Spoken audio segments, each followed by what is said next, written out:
বেশ কয়েকদিন হলো আমি সেভাবে কোনো ভিডিও আপলোড করতেই পারছি না। ভিডিও আপলোড করতে না পারার কারণটা তো আপনাদের জানিয়েছি।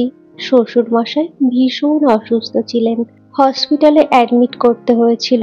আগের থেকে এখন একটু স্বাভাবিক হয়েছেন, ছুটি করে বাড়িও আনা হয়েছে। নমস্কার সবাইকে, আমি বিপাশা আমার চ্যানেলে সকলকে স্বাগত জানাই আরও একটা নতুন ব্লগে। আশা করি যে যেখানে আছেন ভালো আছেন এবং সুস্থ আছেন। আমরা তো আপনাদের আশীর্বাদে আর ঈশ্বরের কৃপায় আগে থেকে অনেকটা ভালো আছি।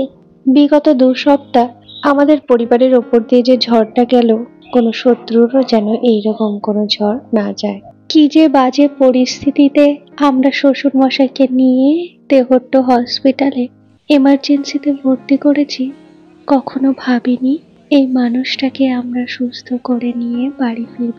এতটাই খারাপ অবস্থা ছিল। 2 সপ্তাহ আমি সেইভাবে কোনো ভিডিও করতে পারিনি, ওই একটু একটু কেটে কেটে ভিডিও করেছি। আসলে মন মানসিকতা কিছুই তো ভালো ছিল না, সেইভাবে ভিডিওটাও করিনি। 5 দিন শ্বশুরমশাই হসপিটালে অ্যাডমিট ছিলেন। হঠাৎ কি এমন হলো যে কারণে শ্বশুরমশাইকে হসপিটালে অ্যাডমিট করাতে হয়েছিল, কারণটা তো আপনাদের বলাই হয়নি। শ্বশুরমশাইয়ের স্ট্রোক হয়েছে, সঙ্গে শরীরে রক্ত খুবই কম ছিল। বেশ ভালোই ছিলেন। অসুস্থতার আগের দিন আমাদের এখানে হাটবার ছিল। বিকালে হাট থেকে বাজারের ব্যাগটা এনে বাড়ি রেখে বাজারে গিয়ে একটু ঘুরে ফিরে প্রতিদিনের মতো সেদিন আর লেট করেনি। সন্ধ্যা লাগতে না লাগতেই বাড়ি চলে এসেছিল। আর আমাদের রাতের খাবারটা খুবই সকাল সকাল হয়ে যায়। সেদিনও রান্নাটা তাড়াতাড়ি হয়ে গেছিল। সন্ধ্যা লাগতে না লাগতেই শ্বশুরমশাই বাড়ি চলে আসায় শাশুড়ি মাকে বললেন যে আমাকে 2টো ভাত দাও, খেয়ে শুয়ে পড়। শাশুড়ি মা জিজ্ঞাসাও করলেন যে এত সকালে ভাত খাবে আর এত তাড়াতাড়ি বাজার থেকে চলে আসলে তোমার কি শরীরটা খারাপ করছে? সেইভাবে উনি আমাদের কিছুই জানাননি, শুধু বলল একটু কেমন লাগছে, খেয়ে দিয়ে একটু ঘুমিয়ে পড়লে শরীরটা ঠিক হয়ে যাবে। তাই বলে খাওয়া দাওয়া সেরে ওনারা সবাই ঘুমিয়ে পড়েছে। সেই দিন বিকালে দরকার থাকায় গেছিলাম একটু বাবার বাড়িতে, রাতে আর ফেরা হয়নি। খাওয়া দাওয়া করে তো শ্বশুরমশাই আর শাশুড়ি মা ঘুমিয়ে পড়েছিলেন। রাত তখন 2:45 বাজে। রাত বললে ভুল হবে, ভোর 2:45 বাজে। শ্বশুরমশাই হঠাৎ ঘুম থেকে উঠে শাশুড়ি মাকে বলেন, আমার শরীরটা না খুব একটা ভালো লাগছে না, আমি একটু টয়লেটে যাব। বিছানা থেকে উঠে দাঁড়াতে না দাঁড়াতেই নিজের অজান্তে বমি করে সেন্সলেস হয়ে গেছিলেন। সেই মুহূর্তে রোগীকে যথাসাধ্য চেষ্টা করে সবাই একটু সুস্থ করে তোলার। ডাক্তারও ডাকা হয়েছিল। ডাক্তারই সাজেস্ট করে এই রোগীকে বাড়ি না রেখে হসপিটালে নিয়ে যান। আমরা একটু দেরি আর না করে গাড়িতে করে সঙ্গে সঙ্গে তেহট্ট হসপিটালে নিয়ে এমার্জেন্সিতে ভর্তি করা হয়। সেখানেই ডাক্তারির ট্রিটমেন্ট শুরু হয়।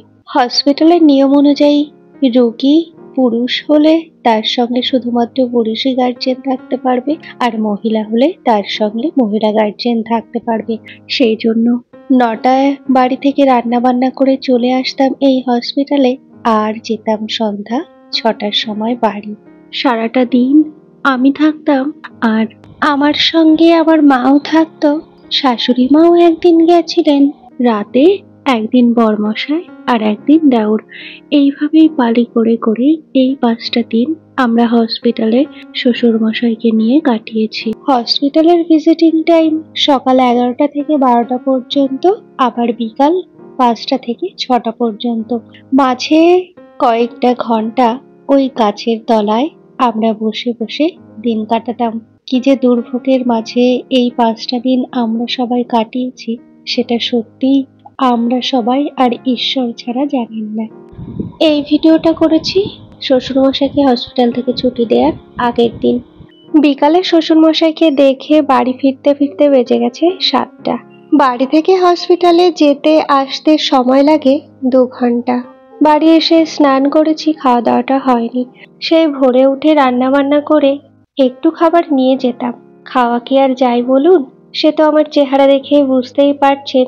খাওয়া দাওয়া আর ঘুম ওই কদিন কোথায় যেন আমাদের উড়েই গেছিল। ঈশ্বরের অশেষ কৃপা শ্বশুরমশাই সুস্থ হয়ে বাড়ি এসছেন। এখন তো রান্না বান্না করব, তবেই হবে খাওয়া দাওয়া। তার মাঝে একটু ভিডিও করতে গিয়ে আমি আর তখন খেয়াল করিনি পাশের বাড়ি গান বাজছিল, যে কারণে বাধ্য হয়েই আমায় ভয়েস ওভারটা এখন দিতে হচ্ছে। এই ব্লগটি দেখে যদি আপনাদের কোনো অংশে একটু ভালো লেগে থাকে, আমার পাশে থাকার জন্য ভিডিওটি একটা লাইক করে চ্যানেলটি সাবস্ক্রাইব করে রাখার অনুরোধ রইল। আজকের ভিডিওটি এখানেই শেষ করছি। সবাই ভালো থাকবেন, সুস্থ থাকবেন, টাটা।